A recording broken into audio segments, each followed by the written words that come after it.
exactly know what that feels like when you look in the mirror, because I was the person that one day looked in and I was like, how in the heck did I get here? I was the one on the outside that everything looked great. Had the house, had the family, had the job, travel, but my light was dimming. Welcome to the Mastering Mindfulness Institute with me, Gina Warfel, a podcast that invites you on a journey to self-trust with your food and body so you can reclaim your health with confidence. As a registered dietitian who has multiple degrees in health, and yet I was constantly at war with my body and couldn't trust myself with food, I've made it my mission to show you that coming into harmony with your food and body is all possible. I challenge conventional and outdated ways of dieting to show you how to step into sovereignty over your food choices and life. I can't wait to share with you the depths of my own journey, as well as thoughts from experts and real human beings on their journey, just like you. Thanks for listening. Hey, you guys, welcome back to the Mastering Mindfulness Institute podcast. I am still podcasting today from Nicaragua and here with so many incredible coaches and healers and having amazing conversations about transformation. And today I get to have a really amazing deep dive conversation about discovering who we really are and what that means.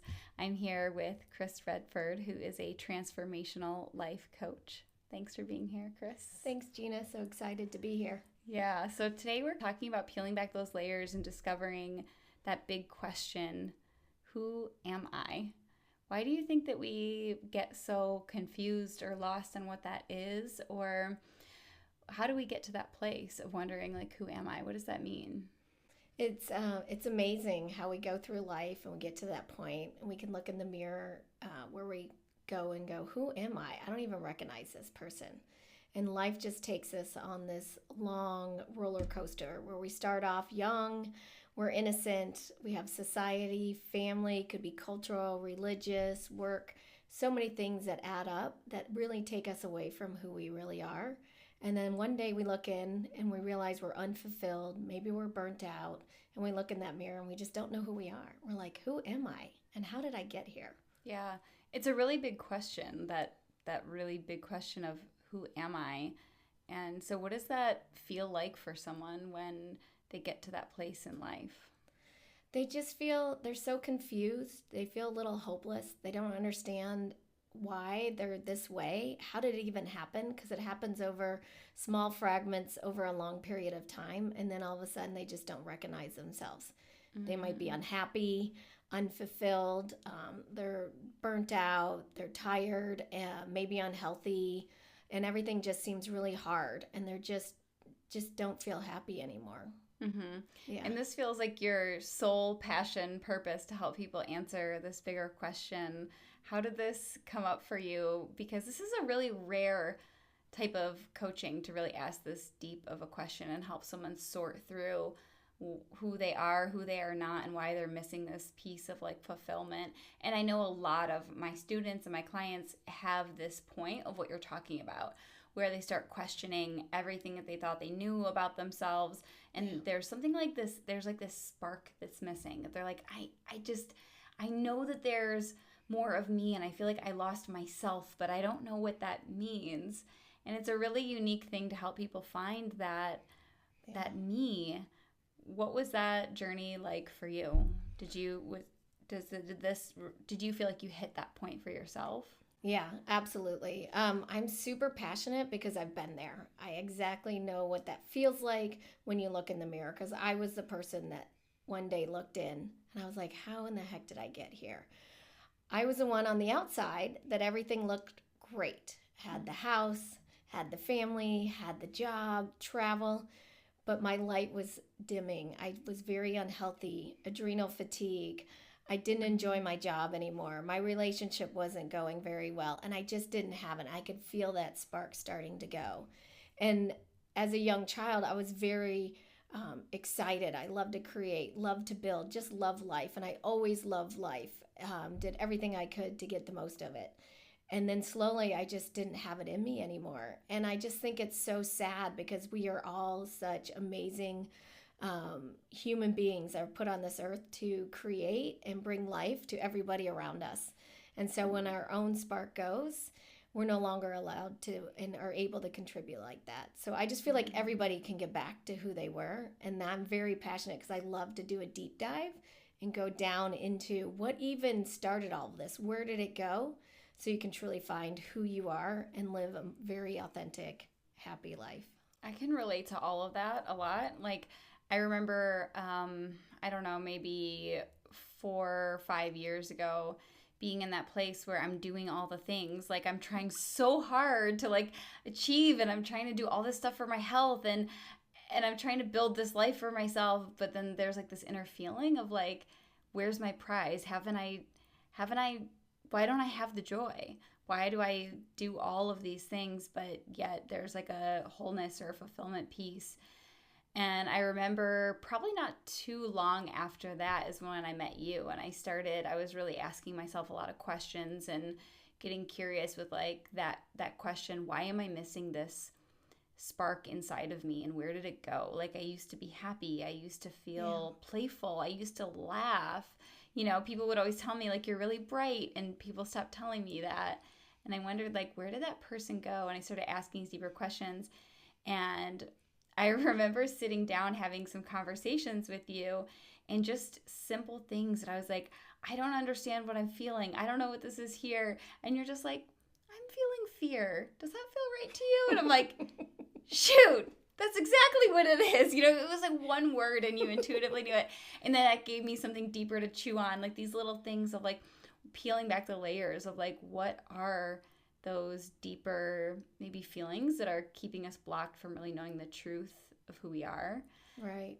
And so how do you start to unpack that, like that journey? What are some things that people can start looking at that confuses the truth of us, or that answering that question? Well, really look at kind of when you take a step back from yourself and imagine your family. Start with your family. What was your life bringing? What was that like around the family dinner table? What was it like about school? What was it like about sports? What were the things that kind of drove you? And think about, is it, your mom that was really, manners were a big thing? Or was it your dad? Hey, you need to succeed.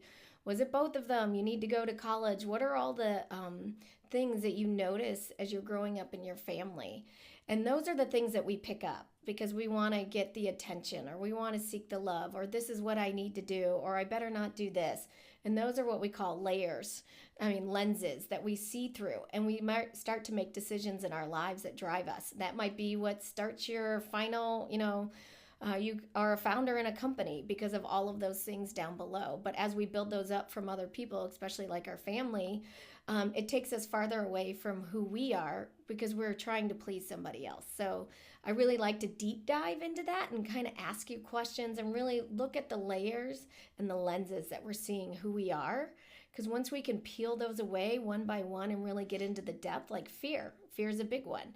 Well, if I don't succeed, what if, right? Well, what is the what if? It could be, well, back as a younger age, if I wasn't successful, love was taken away from me, or different things. So there's so many things that can contribute to the amount of fear that's built up in your system. Yeah, I mean, maybe go into that a little bit more. Like, that's a really relatable example for, I think, a lot of people. If I'm not successful, I won't feel love from my parents. Right. So then you're probably driven for success out of fear, and maybe not even something that you wanted, or maybe just something that your family. I remember this was one thing that I've been trying to figure out for myself, that my family has always been into like intense extreme sports, and I ended up doing all of those things. I remember my sister being like, come on, let's go mountain biking. And for me growing up, I was a really scared, anxious kid. I was afraid of everything. I wasn't confident. I didn't want to do sports. I would have hated it if anyone made me do like team sports or something. And my sister being like, come on, let's go mountain biking. Come on. And I was like, no, I don't want to do it. And she's like, come on, you have to. Just do it anyways. And then her being like, come on, let's go skydiving. And I was like, I don't want to skydive. And she's like, too bad. I already signed us up. We're getting our license, And it was, on one hand, it was really beautiful because it got me out of my shell. But then over time, they turned into hobbies. And then I had to go through this period where I was like, do I like any of these things that I said yes to? And it really wasn't to the fault of any of them. I just didn't know how to actually know, does this feel true to me or not, or know how to like honor and say it? And I started questioning like all those things that you're talking about. Right. I mean, are there other ways that you think it shows up a lot for people? Well, I mean, just to even use a quick example, let's say that you took up skydiving, right? And that's obviously a very fearful, you push past your boundary of what you want to do. You no longer, you're pushing past the trust that you build up in your body, doing something that you really don't want to do. And then you decide to go, now I'm going to open up a skydiving company. And all of your things are about skydiving. Yeah. And then you come to the end and you're like, I really don't want to do this anymore. And it's the most successful skydiving company out there. And you're like, I don't want to do this. This isn't what I want to do. And maybe as a child, you were more creative. You liked to draw. You wanted to do, let's say, a camp where you offered activities that were very creative. But now you're doing very intense, very ego-driven type sports, very, high energy, and you'd like to be more flowy. So there's different ways that things can come about, that these lenses that you've picked up, look at those points where you made decisions because you wanted to hang out with your sister. Yeah. You just wanted to be with her and do stuff with her. Totally. Maybe if it had been a different sport, or maybe it had been something that you wanted, it would be a different route for you. But those were the things where you kind of push past what you wanted to do in order to either spend time, care, show, love. Yeah. I would bet that a lot of what you're describing, people have these big awarenesses probably around their careers, like you said, with skydiving. And just as one example, I see that a lot with my students who, when they start asking deeper questions, a big one that comes up is careers. Like, do you see that a lot? Yeah, actually, I was working with one client of mine. They had just left a job because they didn't want to work there anymore, a very high level, C-level suite type position. And they were out interviewing and looking at companies, and they knew that they didn't want to do what they were doing before, but they had no idea where they wanted to go and what that looked like. So what I did was I helped them kind of like peel back the layers of why were they even driven to do what they did before. And it actually took us back to a time in their childhood where they were seeking the attention of their mother, and really that mother relationship and that drive of being seen and being thought with value, and really implemented something where they were looked at as a value and bringing something to the family. And that driving force drove them to this type of position. They realized that they didn't want to bring that type of energy in. And so when we distilled that down and really worked with her inner child and working with how to treat that, what did it mean, then we could show up and go, okay, now that you aren't seeking outside validation or value from your mom, what kind of validation or value can you give to yourself? And what do you look like when you show up for these interviews? And working with that process of like, how does it you want to feel when you walk into the room? How do you want to feel when you get interviewed and the questions that you get asked? What is it that you want to bring to the table that way? Wow, that feels very empowering. Yes. Yeah. Go. So I do want to rewind a little bit and like go back to, we talked about where you hit that breaking point in your life where you're like, who am I? I don't even know who I am anymore. How did you start to move through that experience? What was that like? Well, one of the things that I actually was trying to do research of like, what is this like? What are the types of things out there? And I heard people were talking about, I'm still in this process 7-10 years later. And I was like, there's too much life to live. I'm not going to let this define me. So first of all, I had to make that decision. And when I made that decision, that was what drove me for the next step. So I sought out, traditional therapy, worked with somebody helping with that. And then I went more to plant-based substance therapy, where you do work with people and you really start to learn to get in your heart space. Let the walls Explain down. that. What does that mean? What's your heart space? Our heart space is when, as we grow up, we're very emotional beings. We love, we want to share with others. And as we get hurt over time, our heart space, our heart, our emotions get walled up. Little brick by little brick by little brick, and to the point where we are no longer living out of our heart space. We're living more in our head space, and our heads are running the decisions because it's safer that way. Our mind is there to protect us, to keep us from feeling and getting hurt again. And a lot of these bricks are built at a very young age.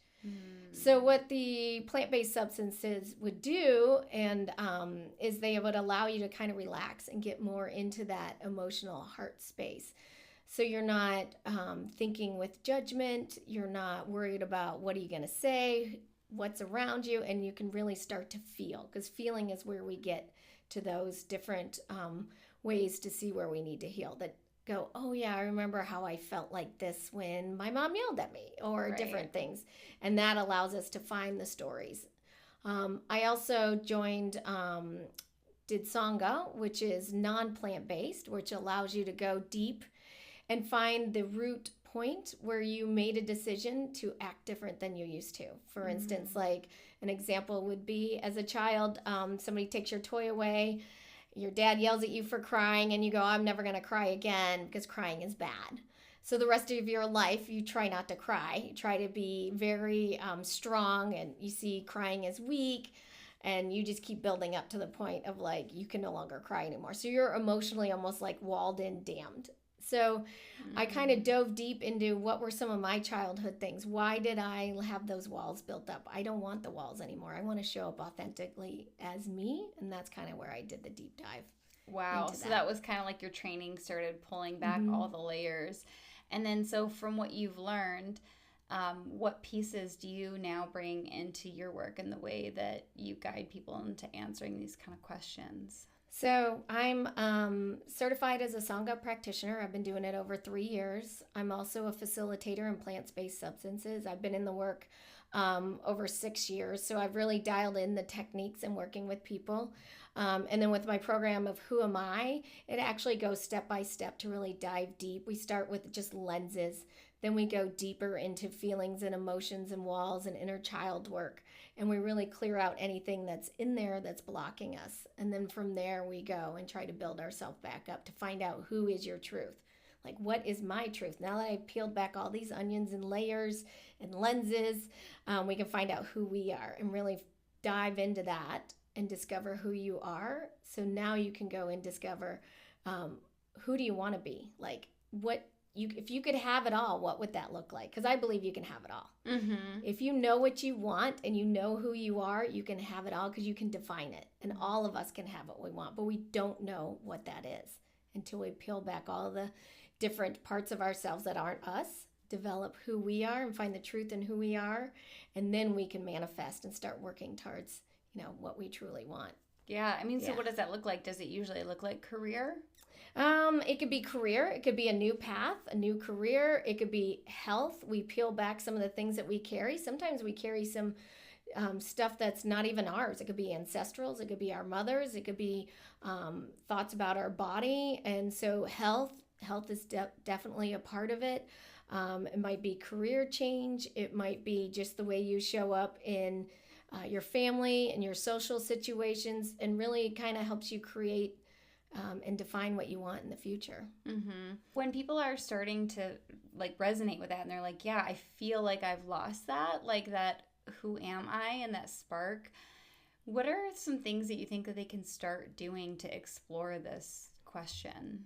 I would just kind of really take time, get some time, get a journal, and just take some time to yourself and really sit with thinking about who you were as a child. When was a time that you last remember where you felt joy and happiness? And what did that child look like? Did they play a lot? Were they in the woods? Did they color? Did they sing? And just really start looking back at the youngest memory that you can of where you felt the happiest, free, fulfilled, and really just start writing down who that child was. So you have the ability to reintegrate that young child with your current self and just build that connection. Can you explain that more? Because I think you're so used to talking about reintegrating the younger child, the present day self. What does that mean? What does inner child work? Why do we want to connect? Because a lot of people will also say, like, that was in the past. I don't need to revisit that anymore. True. I don't need to go back to younger me. Where does that all come into play to today? Why it's so important is it's a part of us. And when there's a part of us that's no longer, maybe it's disowned or it's hurt or it hasn't been seen or heard, it will continue to keep coming up in different ways throughout our life. Can you give an example? Yeah, I was going to say, like, an example would be if there's a frustration that comes up quite a bit as an adult where you're, in a meeting and somebody says something and you get really fired up about it for whatever reason. And you're like, they're just an employee talking about something. But it triggers you to the point where you're not acting like you normally would based on that situation. That could be something from an inner child where as a young kid, maybe your mom or dad didn't ever listen to you. They just made you go to your room. And so you never were seen and heard, or something, the way that they talked, the tone, different things that would cause you to be very upset, but you weren't allowed to express any of those things. That builds up, and we create these patterns that we don't understand why as adults we're acting a certain way because it doesn't match the situation. So that little child needs to be seen and heard. And the reason why we go back is once they feel like some attention was given to them, some love, whatever it is that they needed, and they get to speak from their voice, their time period, then they're no longer coming out throughout the rest of our lives. And we're able to incorporate that back into ourselves. So now we're all, brings us back into wholeness. So you're like upgrading their belief systems or like what they learned as a child. Exactly. I see what you're saying a lot. I'm thinking about like a few of my students who, as they want to start, a lot of time they will want to like change their health, or they want to start taking more time for themselves. But what they notice is like when they were kids, they had to like self-sacrifice, or they had to take care of their parents, or they learned that taking care of themselves is selfish. Right. And now they cannot make the time for themselves because they're bumping up against those childhood belief systems. So is that what you're saying, is you can take a look at those friction points and you're kind of upgrading the belief system? Absolutely. That's there. Yeah, that's a really good way to say it. And that's so true, because so many times as young children, they've had to take care of parents. They weren't first. And so when that inner child, that young boy or girl, gets the attention and gets to be first and gets taken care of, not before the parent, then they no longer are seeking that, or they are able to feel loved and complete. So when it's their turn, they get to choose themselves first, and it's not selfish. Yeah. So let's say you navigate and you find these friction points. I guess that's kind of what's coming to mind for me. Is that what you say it is? Like you're finding these places of friction in your life of like what maybe is not serving you with your work or your relationships or the way your health, wherever it is. And then you're finding out what it is for you. You could probably explain this a lot better than I am, but like, what is life like on the other side when you do start getting clear on like, wait a second, that came from my mom, that came from my dad, that came from my teacher, that came from somebody else? Or how do you find that truth, and what is it like when you do? Oh my goodness. So it's so freeing to be able to show up and be like, gosh, like sometimes it's heavy.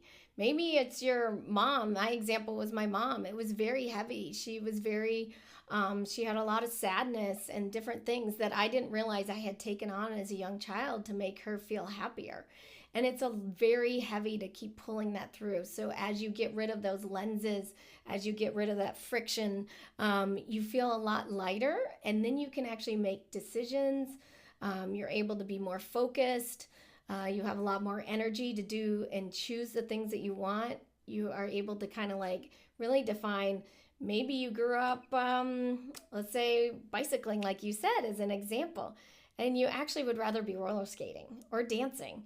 And if you're no longer biking because that was something you realized it really wasn't your thing, imagine how much time you would have to go dancing. Yeah. The freedom, you could choose whatever type of dancing you want. You could spend your time doing that. Getting exercise while doing something that you love. Yeah. Yeah. So it seems like we should all have this at some point in our lives, like this assessment of, am I living the life the way I want to live it?